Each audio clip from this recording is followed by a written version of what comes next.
जिस पाकिस्तान को दुनिया आज एक नक्शे पर देखती है, उसकी आजादी से ठीक 3 दिन पहले उसकी बगल में एक नए देश की आजादी का ऐलान हो चुका था। एक ऐसा मुल्क जिसकी अपनी 2 सदनों वाली संसद थी, अपनी भाषा थी, अपनी पहचान थी और जिसने सर्वसम्मति से पाकिस्तान का हिस्सा बनने से साफ इनकार कर दिया था।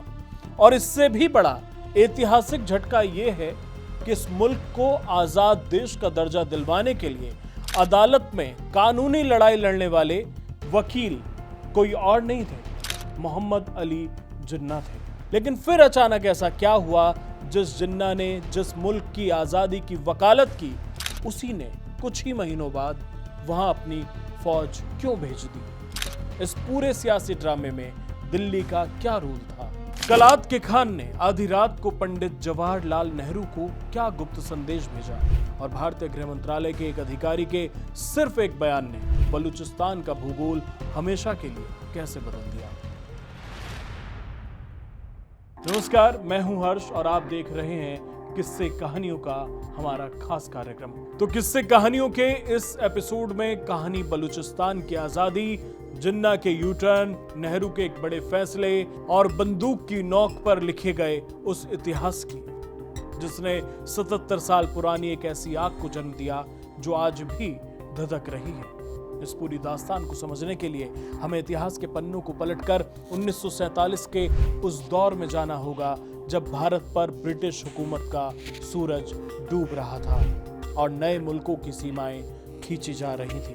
आज जिस भूभाग को हम बलूचिस्तान कहते हैं, 1947 के मध्य में उसकी तस्वीर वैसी नहीं थी जैसी आज नक्शे पर दिखती है। उस वक्त ये पूरा इलाका 2 प्रशासनिक हिस्सों में बटा हुआ था। पहला हिस्सा था ब्रिटिश बलूचिस्तान, जिसे अंग्रेजों ने सीधे अपने नियंत्रण में रखा हुआ था। ये इलाका अफगानिस्तान और ईरान की सीमाओं से सटा हुआ रणनीतिक क्षेत्र था। बंटवारे के समय ब्रिटिश बलूचिस्तान को भारत विभाजन की प्रक्रिया के तहत पाकिस्तान का हिस्सा बनाया गया। दूसरा हिस्सा था देसी रियासतों का। इस पूरे क्षेत्र में 4 प्रमुख रियासतें थीं: कलात, मकरान, लासबेला और खारन। इन चारों में कलात सबसे बड़ी, सबसे शक्तिशाली और राजनीतिक रूप से सबसे प्रभाव रखने वाली रियासत थी। मकरान, लासबेला और खारन ऐतिहासिक और पारंपरिक रूप से कलात के खान यानी वहां के शासक के अधीन ही मानी जाती थी। कलात का दर्जा भारत की दूसरे 500 से अधिक देसी रियासतों जैसे हैदराबाद या कश्मीर से बिल्कुल अलग था। 1876 में ब्रिटिश हुकूमत और कलात के खान के बीच एक महत्वपूर्ण संधि हुई थी, जिसे ट्रीटी ऑफ मस्तंग कहा जाता है। इस संधि के तहत अंग्रेजों ने कलात को एक इंडिपेंडेंट अलाइड स्टेट का दर्जा दिया, यानी कलात भारत के ब्रिटिश प्रशासन का हिस्सा नहीं था, बल्कि ब्रिटेन के साथ एक संप्रभु राज्य के रूप में सीधे संधि से जुड़ा हुआ था। जब 1947 में अंग्रेजों ने भारत छोड़ने की घोषणा की, तो कलात के तत्कालीन शासक यानी खान ऑफ कलात मीर अहमद यार खान ने अपनी रियासत की पूर्ण स्वतंत्रता का दावा ठोक दिया। यहाँ सबसे दिलचस्प और ऐतिहासिक रूप से महत्वपूर्ण मोड़ ये है कि कलात की स्वतंत्रता के मुकदमे को किसी और ने नहीं, बल्कि खुद मोहम्मद अली जिन्ना ने वकील के रूप में तैयार किया था। जिन्ना कलात के खान के कानूनी सलाहकार थे और उन्होंने ही ब्रिटिश सरकार के सामने ये दलील दी थी कि कलात का दर्जा भारत की अन्य रियासतों जैसा नहीं है, इसलिए अंग्रेजों के जाते ही कलात को एक स्वतंत्र देश माना जाना चाहिए। 4 अगस्त 1947 को नई दिल्ली में एक ऐतिहासिक 3 पक्षीय बैठक हुई। इसमें लॉर्ड माउंटबेटन, मोहम्मद अली जिन्ना और कलात के खान मीर अहमद यार खान शामिल हुए। इस बैठक के नतीजे के तौर पर एक समझौते पर दस्तखत किए गए, जिसे स्टैंडस्टिल एग्रीमेंट कहा गया। इस समझौते के मुख्य बिंदु थे कि पाकिस्तान की बनने वाली नई सरकार ये स्वीकार करती है कि कलात का दर्जा एक स्वतंत्र और संप्रभु राज्य का है। कलात की स्थिति भारत की अन्य देसी रियासतों से अलग है। कलात और पाकिस्तान के बीच रक्षा, विदेश नीति और संचार जैसे मुद्दों पर बाद में द्विपक्षीय बातचीत की जाएगी, लेकिन तब तक कलात एक आजाद मुल्क की तरह रहेगा। 11 अगस्त 1947 स्टैंडस्टिल एग्रीमेंट के आधार पर पाकिस्तान के औपचारिक जन्म से 3 दिन पहले यानी 11 अगस्त 1947 को खान ऑफ कलात मीर अहमद यार खान ने कलात को एक स्वतंत्र और संप्रभु देश घोषित कर दिया।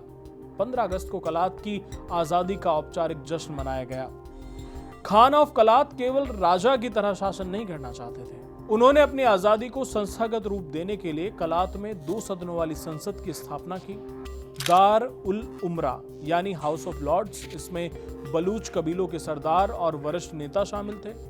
दूसरा दार उल अवाम, इसमें जनता द्वारा चुने गए प्रतिनिधि शामिल थे। इसे आप भारत की भाषा में अगर समझें तो लोकसभा और राज्यसभा की तरह समझिए। कलात की संसद के भीतर बलूचिस्तान के भविष्य को लेकर तीखी बहसें हुई। दारुल अवाम के एक प्रमुख नेता गौस बख्श बिजेंजो ने संसद में एक ऐतिहासिक भाषण दिया। उन्होंने कहा, हमारे पास एक अलग संस्कृति है, हमारी अपनी भाषा है और हमारी अपनी पहचान है। अगर पाकिस्तान हमसे एक मुस्लिम देश होने के नाते साथ आने को कहता है तो फिर ईरान और अफगानिस्तान भी मुस्लिम देश हैं, तो क्या हम उनमें विलय कर लें?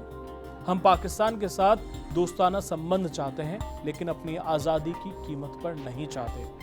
संसद के दोनों सदनों ने सर्वसम्मति से प्रस्ताव पारित करके पाकिस्तान में विलय की मांग को सिरे से खारिज कर दिया और अपनी संप्रभुता बनाए रखने का फैसला सुनाया। 15 अगस्त 1947 के बाद शुरुआती कुछ हफ्तों तक सब ठीक रहा, लेकिन जैसे ही पाकिस्तान की नई सरकार ने कराची में काम करना शुरू किया, उसके लिए कलात की आजादी एक बहुत बड़ी भू राजनीतिक चुनौती बन गई। पाकिस्तान के रणनीतिकारों और खुद मोहम्मद अली जिन्ना, जो अब पाकिस्तान के गवर्नर जनरल बन चुके थे, उन्हें एहसास हुआ कि अगर कलात एक आजाद देश बना रहता है तो पाकिस्तान की पश्चिमी सीमा पूरी तरह असुरक्षित हो जाएगी। इसके अलावा कराची बंदरगाह के ठीक पास एक स्वतंत्र और संभावित रूप से भारत हितैषी देश का होना पाकिस्तान के लिए एक रणनीतिक दुस्वप्न था। अक्टूबर 1947 में मोहम्मद अली जिन्ना ने अपने सुर बदल लिए। उन्होंने खान ऑफ कलात को एक पत्र लिखा और उसमें बिना किसी शर्त के पाकिस्तान में विलय के दस्तावेज पर दस्तखत करने को कहा। खान ऑफ कलात ने जिन्ना को विनम्रता पूर्वक जवाब दिया कि वे व्यक्तिगत रूप से कोई फैसला नहीं ले सकते। मैंने आपको शुरू में बताया था, क्योंकि जो खान ऑफ कलात थे वो राजा की तरह काम नहीं कर रहे थे, उन्होंने 2 सदन बना दिए थे। इसी वजह से उन्होंने कहा कि मैं व्यक्तिगत रूप से कोई फैसला नहीं ले सकता हूं, क्योंकि उनकी संसद ने विलय के खिलाफ सर्वसम्मति से एक प्रस्ताव पारित किया।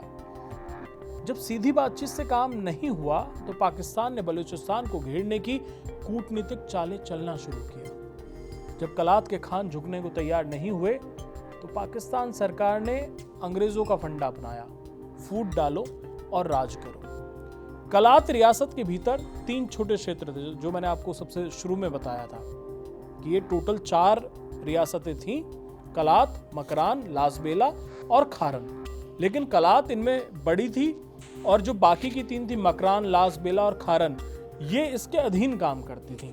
तो पाकिस्तान को लगा कि कलात अगर नहीं सुन रहा है तो मकरान, लासबेला और खारन में फूट डाल दो। ऐतिहासिक रूप से तीनों क्षेत्र कलात के खान के प्रति निष्ठा रखते थे, लेकिन होता है ना कि जब घर में बर्तन होते हैं, खनकते हैं, कुछ मतभेद होते हैं, और इन तीनों क्षेत्रों के स्थानीय शासक जो थे उनके खान ऑफ कलात के साथ कुछ मतभेद उस वक्त में थे। उसी का फायदा उठाना चाहता था पाकिस्तान। तो पाकिस्तान के अधिकारियों ने गुप्त रूप से 3 शासकों से संपर्क साधा और उन्हें कलात की अधीनता से मुक्त करने का लालच दिया। उन्हें कह दिया कि आप इंडिपेंडेंट हो जाएंगे, आप कलात के अधीन नहीं रहेंगे। तो 17 मार्च 1948 को पाकिस्तान ने घोषणा की कि उसने मकरान, लासबेला और खारन के विलय को अलग से स्वीकार कर लिया है। इस एक कदम ने कलात की कमर तोड़ दी। मकरान के पाकिस्तान में चले जाने से कलात का पूरा समुद्री तट उससे छिन गया। कलात अब चारों तरफ से जमीन से घिरा एक लाचार राज्य बन गया। खारन और लासबेला के जाने से कलात रणनीतिक और भौगोलिक रूप से पूरी तरह अलग थलग पड़ गया। राजनीतिक रूप से कलात के खान की मोल भाव करने की जो ताकत थी वो पूरी तरह खत्म हो गई। अपनी आज़ादी को छिनता देख खान ऑफ कलात ने अंतर्राष्ट्रीय बरादरी से मदद मांगने की कोशिश की। उन्होंने ब्रिटेन को संदेश भेजा, लेकिन अंग्रेजों ने साफ कर दिया कि अब वे इस क्षेत्र के मामलों में कोई हस्तक्षेप नहीं करेंगे। इसके बाद खान ऑफ कलात ने भारत सरकार से संपर्क साधने की कोशिश की। इतिहास के दस्तावेज बताते हैं कि कलात की ओर से नई दिल्ली में गुप्त संदेश भेजे गए थे। इसमें भारत से राजनीतिक समर्थन, वित्तीय मदद और अगर जरूरत पड़े तो सैन्य या राजनयिक मदद की गुहार लगाई गई। कुछ बलूच सूत्रों का यह भी दावा था कि कलात भारत के साथ किसी तरह के विशेष संधि संबंध बनाने को तैयार था। लेकिन 27 मार्च 1948 को एक बड़ा वाकया हुआ। भारत के रियासती विभाग के सचिव वीपी मेनन ने एक प्रेस ब्रीफिंग के दौरान अनजाने में, या ये कह लीजिए कि प्रेस के सवालों के जवाब में ये जिक्र कर दिया कि खान ऑफ कलात ने भारत में विलय का प्रस्ताव भेजा था, जिसे भारत सरकार ने स्वीकार करने से इनकार कर दिया है। जैसे ही ये खबर सार्वजनिक हुई, राजनीतिक भूचाल आ गया। तत्कालीन भारतीय प्रधानमंत्री पंडित जवाहरलाल नेहरू ने तुरंत संसद में इस बात का स्पष्टीकरण दिया और कहा कि भारत का कलात के साथ विलय का कोई औपचारिक इरादा नहीं है। नेहरू के इस फैसले के पीछे 3 बड़े कारण थे। पहला यह कि भारत और कलात के बीच कोई सीधी जमीनी सीमा नहीं थी। बीच में पाकिस्तान का एक विशाल क्षेत्र पड़ता था। अक्टूबर 1947 से भारत और पाकिस्तान के बीच जम्मू कश्मीर में पहले से ही युद्ध चल रहा था। भारत एक नया कूटनीतिक और सैन्य मोर्चा नहीं खोलना चाहता था। नेहरू का मानना था कि अगर भारत पाकिस्तान के भीतर की किसी मुस्लिम बहुल रियासत में हस्तक्षेप करता है तो इससे बंटवारे के सिद्धांतों पर सवाल खड़े होंगे और अंतर्राष्ट्रीय मंचों पर भारत की स्थिति कमजोर हो सकती है। जब नई दिल्ली का दरवाजा भी बंद हो गया तो कलात पूरी तरह असहाय हो गए। वीपी मेनन के बयान और नेहरू के खंडन के ठीक बाद पाकिस्तान ने एक पल भी नहीं गंवाया। पाकिस्तान को डर था कि अगर देरी हुई तो मामला अंतर्राष्ट्रीय स्तर पर संयुक्त राष्ट्र तक पहुंच सकता है। मार्च 1948 के आखिरी हफ्ते में पाकिस्तानी सेना की टुकड़ियों ने कलात की ओर बढ़ना शुरू किया। तटीय इलाकों और प्रमुख सड़कों पर पाकिस्तानी फौज की भारी तैनाती कर दी गई। कलात का राजमहल अब चारों तरफ से पाकिस्तानी सेना से घिर चुका था। एक तरफ फौज का घेरा था, दूसरी तरफ तीनों पड़ोसी रियासतों के जाने से रसद और रास्ते बंद थे, और तीसरी तरफ भारत या कोई अन्य मुल्क मदद के लिए तैयार नहीं था। मदद की कोई गुंजाइश नहीं बची थी। 27 मार्च 1948 की रात भारी मानसिक दबाव और सैन्य घेराबंदी के बीच खान ऑफ कलात मीर अहमद यार खान ने विलय पत्र यानी इंस्ट्रूमेंट ऑफ एक्सेशन पर अपने दस्तखत कर दिए। अगले ही दिन 28 मार्च 1948 को मोहम्मद अली जिन्ना ने कराची में इस विलय पत्र को आधिकारिक रूप से मंजूरी दे दी। पाकिस्तान की आधिकारिक थ्योरी ये रही है कि यह विलय पूरी तरह से कानूनी, स्वैच्छिक और संवैधानिक प्रक्रिया के तहत हुआ था। लेकिन बलूच राष्ट्रवादियों और इतिहासकारों का कहना है कि एक स्वतंत्र देश की संप्रभुता का बंदूक की नोक पर किया गया जबरन अपहरण था। उनका तर्क है कि जिस विलय को कलात की संसद पहले ही खारिज कर चुकी थी, उस पर अकेले खान के दस्तखत की कोई कानूनी या नैतिक वैधता नहीं थी। 27 मार्च 1948 को कागजों पर तो कलात का पाकिस्तान में विलय हो गया, लेकिन बलूच जनता ने इसे कभी स्वीकार नहीं किया। जैसे ही विलय की खबर फैली, खान ऑफ कलात के छोटे भाई शहजादे अब्दुल करीम ने इस फैसले के खिलाफ बगावत का झंडा बुलंद कर दिया। उन्होंने कहा कि उनके भाई ने दबाव में आकर दस्तखत किए हैं और ये फैसला बलूच कौम को मंजूर नहीं है। शहजादे अब्दुल करीम अपने समर्थकों और हथियारों के साथ सीमा पार करके अफगानिस्तान के इलाकों में चले गए। वहां से उन्होंने पाकिस्तान सरकार के खिलाफ गुरिल्ला युद्ध का ऐलान किया। यह 1948 का पहला बलूच विद्रोह था। हालांकि अफगानिस्तान से पर्याप्त मदद न मिलने और पाकिस्तानी सेना की सख्त कार्रवाई के कारण यह पहला विद्रोह कुछ ही महीनों में दबा दिया गया।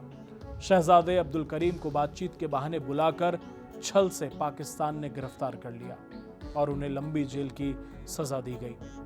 लेकिन 1948 की इस चिंगारी ने बलूचिस्तान में जिस असंतोष की आग को जन्म दिया, वह आज 77 सालों के बाद भी ठंडी नहीं हुई है। आज एक बार फिर खबरें देख रहे हैं कि बलूचिस्तान ने खुद को रिपब्लिक ऑफ बलूचिस्तान नाम से आजाद देश होने का ऐलान कर दिया है। बलूचिस्तान का इतिहास केवल पन्नों पर दर्ज अतीत की कोई घटना नहीं है, बल्कि एक ऐसी जीवित और सुलगती हुई सच्चाई है जो आज भी दक्षिण एशिया की भू राजनीति को प्रभावित कर रही है। जो बलूचिस्तान के साथ पाकिस्तान ने किया, उसे आप किस नजरिए से देखते हैं? क्या आप सोचते हैं? आप हमें कमेंट्स में यह भी बताइए कि नेहरू ने बलूचिस्तान का विलय ठुकराकर सही किया, गलत किया, या आपको जो भी लगता है। और आप हमारे चैनल को सब्सक्राइब करना ना भूलें, वीडियो को शेयर करना ना भूलें, ताकि आगे भी हम आपके लिए ऐसे किस्से कहानियां लेकर आते रहें। धन्यवाद।